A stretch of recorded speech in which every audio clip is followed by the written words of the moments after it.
Bonjour tout le monde. Bon, aujourd'hui j'ai décidé de faire une petite séquence sur les tableaux de signes, ok? Donc c'est assez simple en soi, et enfin vous allez voir. Donc on va étudier les signes, ok, de l'expression suivante. Donc 2x carré moins 3x plus 1, fermez la parenthèse, multiplié par 2x plus 5, multiplié par 6x moins 11, ok? Donc évidemment, à un moment, chaque terme du produit va avoir un signe, donc soit positif, soit négatif, ok?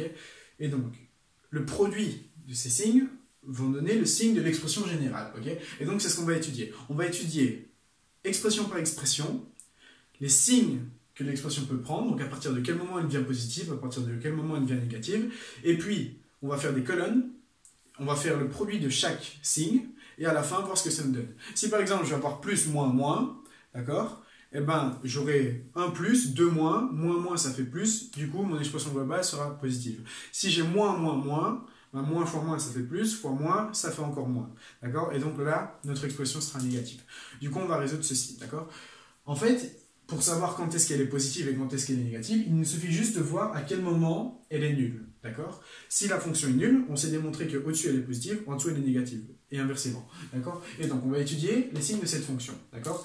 2x carré moins 3x plus 1. D'accord? 2x carré moins 3x plus 1. Et donc on va voir quand cette expression est égale à 0. Donc on dit qu'elle est égale à 0. Logiquement, c'est une équation du second degré, elle aura donc deux solutions. On pose delta qui est égal à b carré, donc moins 3 au carré, ça me fait 9. Moins, et donc 4 fois 2 fois 1, donc 4 fois 2 fois 1, ça nous fait 8. Donc delta est égal à 1. Et on a donc comme solution x1 et x2, hein, parce que si delta est positif, on a deux solutions. Moins b, donc moins 3, donc 3. Plus ou moins, racine de 1, bah c'est 1 sur, et donc 2 fois 2, 4. D'accord? Et donc on a comme solution 1 et donc 1, pourquoi? 3 plus 1, ça nous fait 4, sur 4, 1, et donc 3 moins 1, ça nous fait 2, sur 4, ça nous fait 1 demi. Et donc on a donc deux solutions, 1 et 1 demi. D'accord? Donc pour cette expression-ci, 1 et 1 demi. Voilà. Alors, lorsque x, dans cette expression, dans cette valeur-ci, va tendre vers l'infini, qu'est-ce qui va se passer? Ben, plus le nombre x est grand, si le signe devant x carré est positif, plus la parabole va monter vers le haut. Je m'explique. En fait, on peut résumer ceci, d'accord, comme une parabole. Quelque chose comme ceci, d'accord? Et donc, plus mon x va augmenter, d'accord, plus ma fonction va tendre vers l'infini. C'est logique, d'accord? Si je prends 100, je vais avoir 2 fois 100 au carré, donc 20 000 moins 300 plus 1, on va toujours augmenter. Et inversement, si c'est négatif, d'accord, on va aussi toujours augmenter. D'accord? Alors, donc ça c'est dans le cas où le signe devant le x carré est positif. Maintenant, si le signe devant le x carré est négatif, qu'est-ce qui va se passer? Ben, à ce moment-là, plus on va tendre vers l'infini, plus ceci va être grand, et si on prend un nombre négatif, ben, plus on avance, plus la fonction va descendre. Étant une parabole, ça va nous faire quelque chose comme ça. D'accord? Et donc, on aura à ce moment-là la parabole qui tend vers le bas. D'accord? Donc si le signe devant x, le x carré pardon, est négatif, la parabole va tendre vers le bas. Et si le signe est positif, la parabole va tendre vers le haut. Dans notre cas, le signe est positif. Okay? Donc ça veut dire que notre parabole, elle va tendre vers l'infini, vers le haut. D'accord? Elle va aller par là. Plus on avance, hein, plus le nombre est grand en x, plus la parabole monte. D'accord? Et donc qu'est-ce que ça veut dire? Ça veut dire qu'entre nos deux zéros, la fonction est négative. D'accord? Et de l'autre côté, elle est positive. Donc ça veut dire qu'entre 1 et 1 demi, d'accord, qui sont nos solutions, 1 et 1 demi, et ben notre fonction va être négative. Donc on va pouvoir l'écrire dans notre tableau de signes. On écrit quoi? Moi ce que je fais, c'est que je mets un 1 demi ici, et un 1 ici. Et donc je vais faire une grande ligne jusqu'en bas. Et donc ici je vais avoir un 0. Logiquement, ben, si j'ai 0, même les signes ici, je vais m'en foutre, parce qu'à la fin, si je fais 0 fois quelque chose, je vais toujours avoir 0. Donc à la fin, si je multiplie tout, ben, si 1 est égal à 0, je vais avoir 0. Et mon 1, pareil. Mon 1 est égal à 0, hein, donc en 1, ça a 0. Et donc, pareil pour ici, si j'ai un 0 là-dedans, ben, 0 fois quelque chose, ça nous fait toujours 0.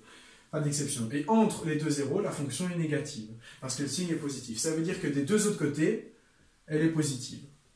C'est ce qu'on a bien ici. Hein. Entre moins l'infini et notre premier zéro, elle est positive. Puis entre les deux zéros, elle est négative, et jusqu'au-dessus, elle est positive. Voilà. Donc ça, c'est comment on fait pour la première ligne. D'accord? Deuxième ligne maintenant. Bon, après, c'est plus simple. C'est les équations du premier degré. 2x plus 5. Quand est-ce que 2x plus 5 est égal à 0? 2x plus 5 est égal à 0. Ben alors, on a 2x qui est égal à moins 5. Oh, moins 5. Et donc, x qui est égal à moins 5 demi. Donc, en moins 5 demi, pour ceci, d'accord, on a 0. Donc, je vais descendre à moins 5 demi, ici, moins 5 demi. Et je vais avoir 0 ici. Encore, si j'ai un 0 dans mon expression où j'ai un fois, ben je vais avoir un 0 aussi ici. Ok? Et voilà. Et ben j'ai déjà fini. Mais alors, à ce moment-là, si j'ai un 0, comment savoir de quel côté c'est positif, de quel côté c'est négatif? Ben, il est logique que plus votre x est grand, plus ceci va tendre vers l'infini. Donc ça va être positif. Tandis que plus votre x est petit, donc plus il est négatif. Si je prends moins 100, ben, je vais avoir un nombre ici négatif. Donc ça veut dire que à droite de moins 5 demi, je vais avoir que des positifs, et à gauche que des négatifs. Donc ici, des négatifs, et là, que des positifs. Alors, ici, dans l'intervalle, c'est toujours à la première ligne. Donc ici, c'est aussi positif. Il ne faut pas confondre avec ça. D'accord? C'est toujours ce plus-là qui est là. Donc je vais le réécrire. Ok? Voilà. Et puis ensuite, on a notre dernière valeur, qui est égale à 6x moins 11. 6x moins 11 est égal à 0, d'accord? Si c'est égal à 0, ben alors 6x est égal à 11, et donc x est égal à 11 sixièmes. 11 sixièmes, c'est supérieur à 1. Du coup, je vais le mettre ici, 11 sixièmes, là, et je vais encore faire une ligne. Ok? Donc, 6x moins 11, ça va être nul à 11 sixièmes. Du coup, si c'est nul ici, ben en tout, ça va encore être nul. Parce que si c'est nul dans le produit en tout est nul. Et donc cette case-ci est toujours positive, parce que c'est à côté de 0 là. Ici, toujours positif, c'est à côté du 0. Et donc, maintenant, qu'est-ce qui va se passer? Ben, si on tend vers l'infini, d'accord, cette expression-ci va être positive. Donc, à droite, d'accord, quand on tend vers l'infini, eh ben, notre expression est positive, et à gauche, elle est négative. Et donc, on met tout des moins partout. Et puis maintenant, on va tout simplement multiplier pour voir les signes de notre expression globale. Donc on a des zéros, d'accord? Donc à ces points-là, l'expression sera nulle. On a 4 zéros qu'on peut voir ici. Ça veut dire que en tout, si je factorise, je vais avoir une équation, une équation, on va dire ça, du 4e degré. Et donc, on fait plus fois moins fois moins. Moins fois moins, c'est plus, fois plus. Mon expression est positive ici. D'accord? Plus fois moins. Ben, plus fois plus, c'est plus, fois moins, c'est un moins. Okay, donc le moins l'emporte. Moins fois plus fois moins. J'ai 2 moins, donc ça devient plus. Un plus, c'est positif. Plus fois moins. Ben, plus c'est plus, fois moins, c'est un moins.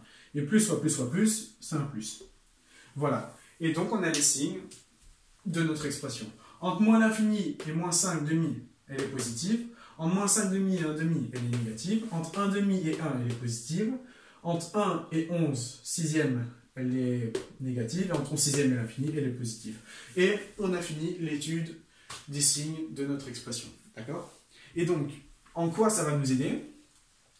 En fait, les tableaux de signes, c'est pour faire des inéquations. Si par exemple, j'avais dit résous cette inéquation, pour ne pas étudier les signes, mais qu'on avait dit résous cette inéquation.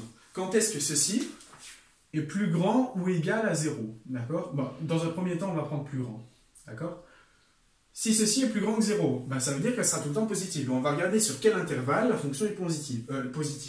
Eh ben, la fonction est positive sur l'intervalle moins l'infini 5 demi, 1 demi, 1 et 11 sixième 1. Donc on va dire que notre x pour la solution, d'accord, c'est égal. Et donc un premier ensemble, moins l'infini jusqu'à moins 5 demi, qu'on ne prend pas parce que ce n'est pas égal à 0. Cet ensemble uni avec l'ensemble suivant qui est de 1 demi à 1, mais qu'on ne prend pas non plus parce que ce n'est pas égal à 0. Si j'avais mis un égal, à ce moment-là, les crochets auraient été tournés. Voilà. et qu'on unit encore avec la troisième case où elle est positive entre 11 sixièmes et plus l'infini. Et qu'on unit encore entre 11 sixièmes et plus l'infini. Et c'est comme ça qu'on résout une équation comme ceci, d'accord? On fait le tableau de signes, on fait étape par étape, d'accord? Logiquement, quand on aura une équation du second degré, on aura deux zéros et puis un signe entre les deux et le reste, voilà, parce que c'est une parabole.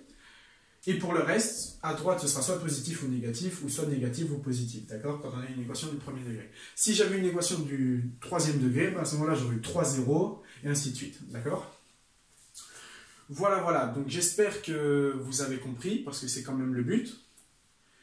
Et voilà, c'est comme ça qu'on résout une inéquation, pardon, un peu complexe et tout. On fait notre tableau, on met moins l'infini plus l'infini, et puis on va calculer à chaque moment où c'est égal à 0, et puis on met les signes en dehors. Ok? Donc voilà. Je vous remercie de votre attention.